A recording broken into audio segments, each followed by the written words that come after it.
Hi guys! Welcome to my channel. Today's video ay ipapakita ko sa inyo ang coin laundry ng Japan. Ito. So, tara na! So, ito po yung ating coin laundry dito sa Japan. Meron din siyang mga parking sa harap. Tingnan natin ang loob. Kapag naiinip kayo, pwede kayong uminom ng kung ano-ano. Mga juice, tubig, or kape. Ayan, katulad nila. So, pasok tayo sa loob.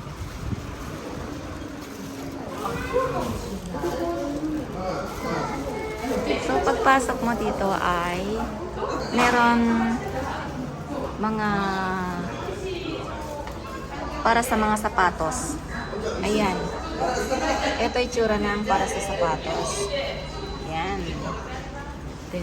Ayan. Ito din naman yung ating dryer ng sapatos. Ayan. Ayan ang dryer ng sapatos.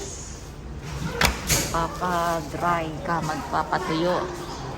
Kapag medyo, ito naman ay yung mga maliliit na kung ilang kilogram lang. Ito siguro ay 7 hanggang 7 kilogram lang ito. Ayan. Tapos, meron din tayong pang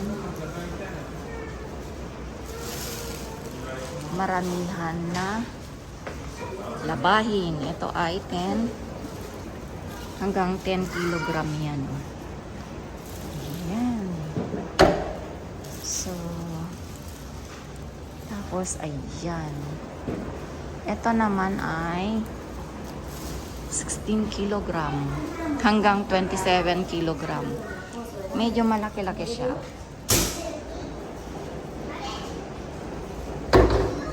So, ito ang itsura niya.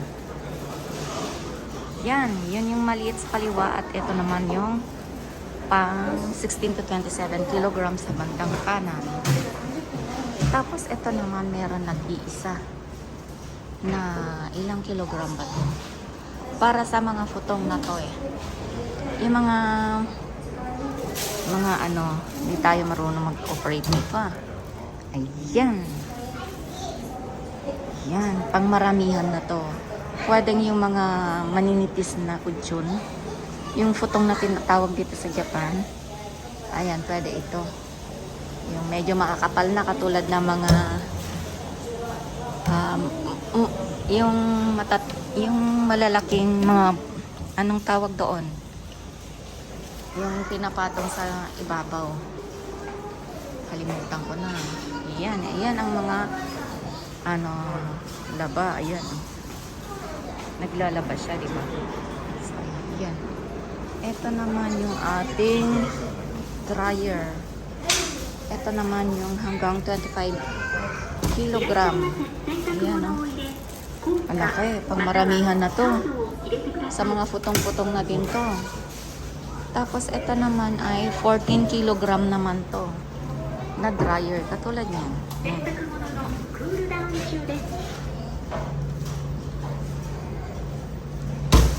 Ayan.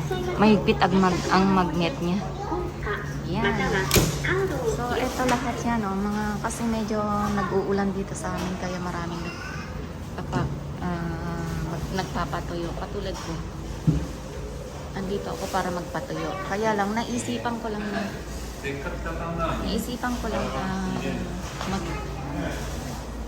magpatuyo. Kaya, eto, nandito ako ngayon. Ito naman yung sabon. Yan, kung gusto mong bumili ng sabon.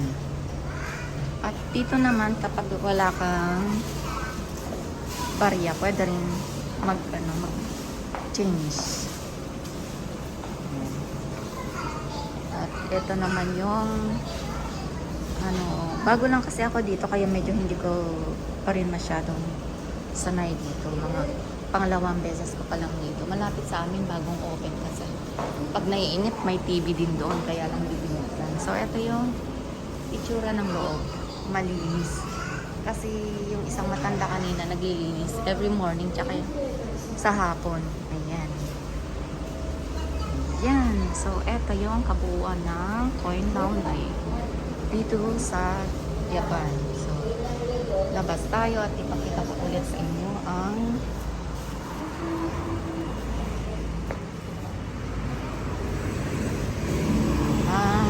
itsura ng coin laundry.